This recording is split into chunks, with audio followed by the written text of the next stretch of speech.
अगर हम बात करेंगे पिटकों की तो बुद्ध धर्म में जनरली 3 पिटक माने गए हैं। पहला है सुत्त पिटक, दूसरा है विनय पिटक और तीसरा है अभिधम्म पिटक। सुत्त पिटक, विनय पिटक, अभिधम्म पिटक। सुत्त पिटक के कौन-कौन से हिस्से हैं उसके लिए याद किया हमने डैम्स खोदो। डी से दीर्घ निकाय, ए से अंगुत्तर निकाय, एम से मंजम निकाय और एस से संयुक्त निकाय। और खोदो ये आ जाता है खुद्दक निकाय।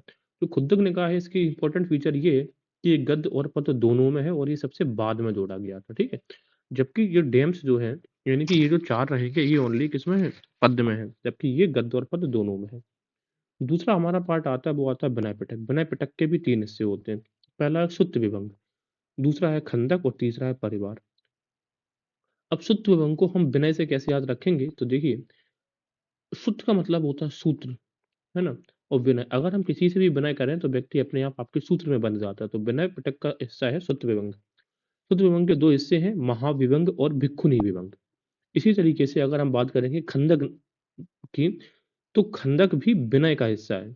और खंदक में 2 हिस्से हैं, महावज्ञ सूत और चुल्लवज्ञ सूत। तो याद पहले हम कैसे करेंगे देखिए, जब भी अगर मान लें आप किसी रास्ते से जा रहे हो और आपको खंदक मिली, तो आप विनय का परिचय देते हैं। उसी तरीके से खंदक को पार करने के लिए आपको वज्ञ वज्ञ मतलब हमने मान लिया जो बग्घी होती है ना, उससे आप खंदक को पार कर रहे हैं। तो वज्ञ वज्ञ वाले दोनों आएँगे खंदक का हिस्सा है। और खंदक अल्टीमेटली किसका हिस्सा है? विनय का। उसी तरीके से विनय का दूसरा हिस्सा है परिवार, तो हमें अपने परिवार में विनय के साथ रहना चाहिए। अभिधम पिटक की बात करेंगे तो इसमें कई सारे इसमें ग्रंथ हैं। धम्म संगणी, विभंग है, धातु कथा है, कथावस्तु है, यमक, पट्ठान और युगल पंचती।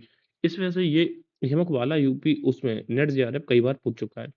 कथावस्तु ये तीसरी जो बौद्ध संगीति हुई थी उसमें लिखा गया था जिसका कि जो हेड था वो था मोगलीपुत्र तिस्स, ठीक है? कथावस्तु। अब ये कन्फ्यूज़न हमें कहाँ पे होगा? एक तो ये देखो भिक्खुनी विभंग और महाविभंग और ये अकेला विभंग है। तो जो अकेला विभंग है वो अभिधम्म पिटक में रहेगा, ठीक है?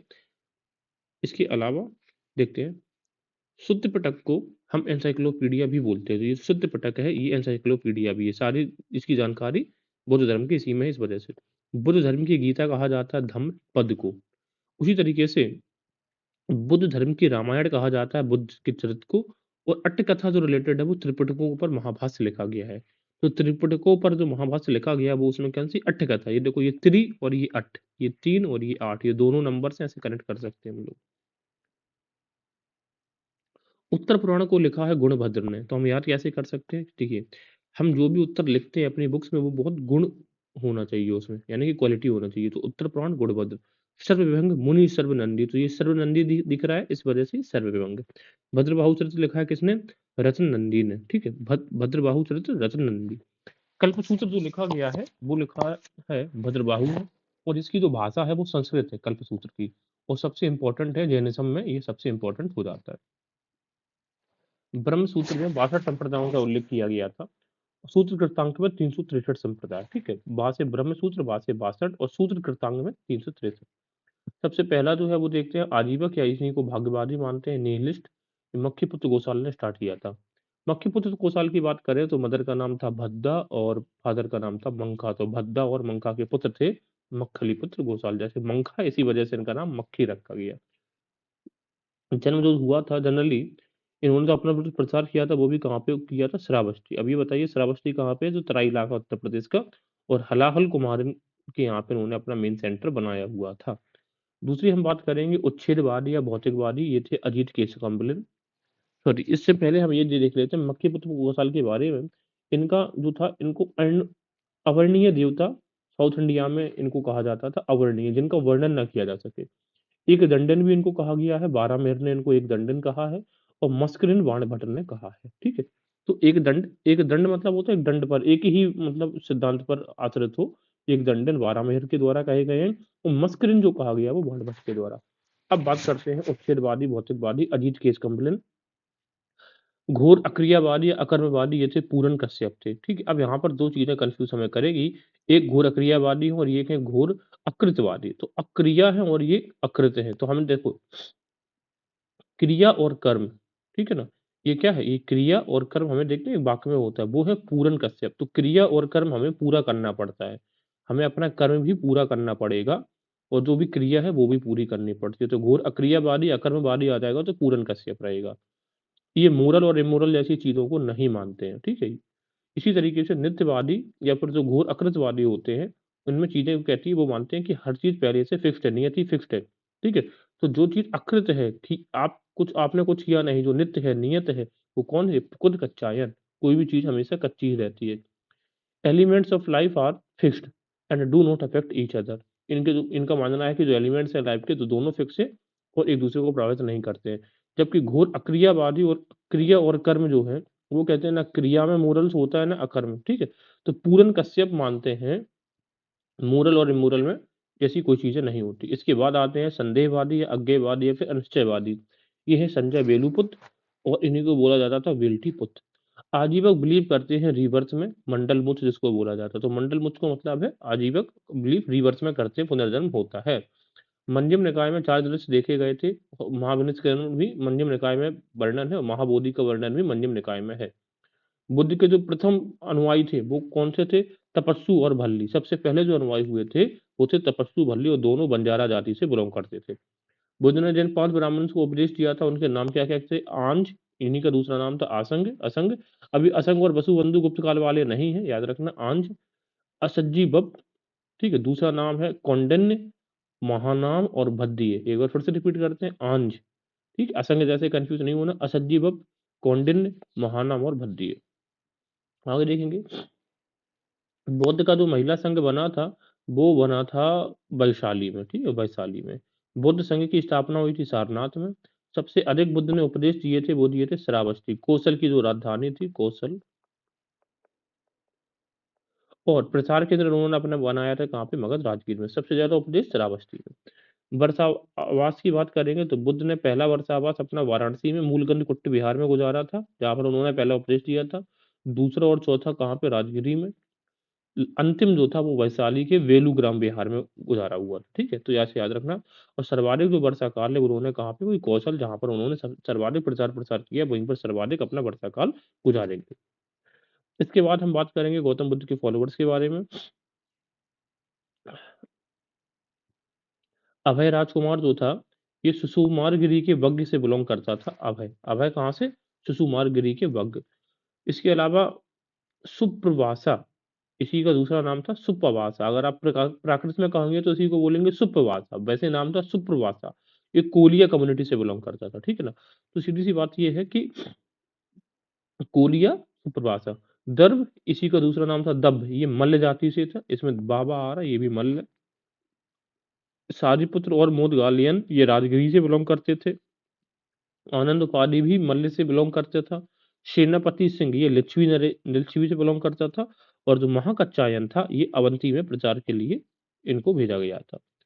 अन्य जो इनके शिष्य थे वो थे अलकप्प के बुली और बिट्ठ द्वीप के ब्राह्मण। तो अलकप्प के बुली और बिट्ठ द्वीप के ब्राह्मण, ठीक है? तो एक चीज एक बार आप इन नामों को और रिकॉल करने लें।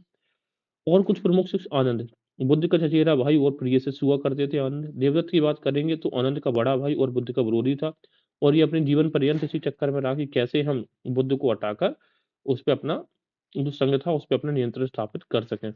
मातंग जो था, ये शूद्र हुआ करता था। अनिरुद्ध व्यापारी था और सम्यक स्मृति के ज्ञाता भी थे, ठीक है? अनिरुद्ध क्या था? व्यापारी। तो बिना रुद्ध हुए व्यापार करते थे। यश यश भी व्यापारी था, वाराणसी का सृष्टि हुआ करता था यश। यश वाराणसी का सृष्टि। अनाथ पंडक, ये भी व्यापारी था, सहित महित श्रावस्ती से। सुनीति, ये भंगी था। उपाली, ये नापित यानी कि नाई था, और विनय के विद्वान थे, यानी कि विनय पिटक इनको के ज्ञाता थे।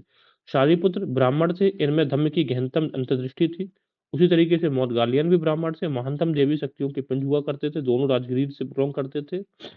जीवक, ये बिंबिसार का राजवैद्य था, बौद्ध संघ का आभूषण कहा जाता था किसको? जीवक को। नंद जो था वो गौतमी का पुत्र था नंद, और राहुल जो थे वो बुद्ध का पुत्र थे। इसके बाद हम देखेंगे बुद्ध के अनुयायी समकालीन जो शासक थे वो बिंबिसार और अजातशत्रु दोनों कहाँ के थे? मगध के थे। प्रसेनजीत, ये कौशल नरेश थे। उदयन उदयन ये वत्स से थे। उदयन वत्स, अब ये एक मगध वाला उदयन था वो अलग था, ये जो वत्स है ना बुंदेलखंड वाला इलाका, ये उसके थे। महाकच्चायन, ये अवंती से। भद्रिक, है ना, ये शाक्य राजा हुआ करता था, और अवंती के जो पुत्र थे वो कहाँ से थे? अवंती पुत्र सूरसेन से। इसके बाद हम देखेंगे दानदाता और बिहारों के नाम। बिंबिसार ने बेलूवन विहार दिया था जो कि राजगिरी में। तो बेलूवन, वहां से बेलूवन, वहां से बिंबिसार और राजगिरी। विशाखा या प्रसेनजीत दोनों ने मिलकर ये पुब्बाराम या पूर्वाराम विहार दिया था, कहाँ पे, श्रावस्ती में। तो हम ऐसे याद कर सकते हैं, इसकी बस्ती जो बनी है ना, वो कहाँ पे बनी है, पूर्व में बनी है, पुब्बाराम। अनाथ पिंडक ये जेतवन विहार श्रावस्ती में ही है, सहित मोहित। और ये भरत स्तूप का अंकन इसी पर, भरत स्तूप पर इसी का अंकन है। श्रेष्ठ घोषित ने घोषित नाम कर दिया कहाँ पे, कौशाम्बी। तो शाम को घोषणा। और ये बत्सा उदन का मंत्री हुआ करता था, कौन, घोषित राम। आम्रपाली ने आम्रपाली वन दिया था वैशाली में। इसके अलावा जो शीत वन था वो कहाँ पे था, राजगृह में। और नियोग्रोध धाम या फिर मल्लिका जो था वो कहाँ पे था, श्रावस्ती में। तो शीत वन राजगिरी में, यानी कि राज को शीत लगती है, सर्दी लगती है, ऐसे याद रख लो। और नियोग्रोध धाम और मल्लिका ये श्रावस्ती, है ना, ऐसे याद रख लो। तो जो नियोग्रो है वो बस्ती में रहती है, मल्लिका भी कहाँ पे, बस्ती में रहती है। भूमिस्किन का मतलब होता था बहुमत से जो प्रस्ताव पारित किया जाता तो उसको भूमिस्किन बोलते थे। विवितक मतलब प्रत्यक्ष मतदान जो होता था डायरेक्ट, उसको विवितक बोलते थे। आराम का मतलब था बुद्ध संघ को दिया गया अनुदान, उसको क्या बोलेंगे, आराम। ये बहुत कंफ्यूजन वाला वर्ड हो सकता है। छंद मतलब कि मत होता था। और गुल्लक का मतलब होता था गुप्त मत। बौद्ध धर्म में तंत्रवाद को अपनाने वाला कौन थे, सर्वज्ञ मित्र। भाई जो तंत्र मंत्र होता है वो सर्व जानता है। शयन मुद्रा की प्राचीनतम मूर्ति हमें मिली है कहाँ से, कुशीनगर में। कुशी मतलब कुश करते हुए। कुश का प्रयोग कब होता है, जब व्यक्ति की डेथ हो जाती है, तो शयन मुद्रा में सोते हुए, ठीक है ना। भूमि स्पर्श मुद्रा, सारनाथ। भूमि का सारा सार कहाँ पे, स्पर्श और सार, देखो सार स्पर्श ऐसे कनेक्ट करेंगे। और खड़ी जो प्रतिमा है वो कहाँ से मिली है, मथुरा से। वज्रपाणी का लक्षण है वज्रधारी। अवलिकुचेश्वर या पद्म पाणी का जो लक्षण है, दया का भाव प्रकट करते हैं। मैत्रेय जो है ये कलश है इनका लक्षण। अमिताभ हाथ में पद्म धारण किए हुए हैं, और जो मंजूश्री है ये खड़ग। आइए इनकी स्पेशल फीचर्स जानते हैं। वज्रपाणी पाप और असत का शत्रु माना जाता है। अगर आपने पाप किए हैं तो आपको वज्र मतलब होता है, जैसे इंद्र के पास भी तो वज्र था, उससे आपको परस किया जाएगा। तिब्बत में बोला जाता है अवलिकेतेश्वर, अवलोकितेश्वर या पद्म पाणी। भौतिक दृष्टि से प्रधान है। ये इंपॉर्टेंट है कि आपकी जो फिजिकल डिजायर्स है उनको पूरा करने वाले हैं। मैत्रेय को बोला जाता है फ्यूचर बुद्धा। तो फ्यूचर बुद्धा दया का भाव प्रकट करते हैं। हीनयान और महायान दोनों में पूजे जाते हैं, ऐसे कॉमन इंपॉर्टेंट बन जाता है। अमिताभ स्वर्ग के बुद्ध हैं, और मनुश्री नॉलेज या स्किल यानी कि बुद्धि के लिए।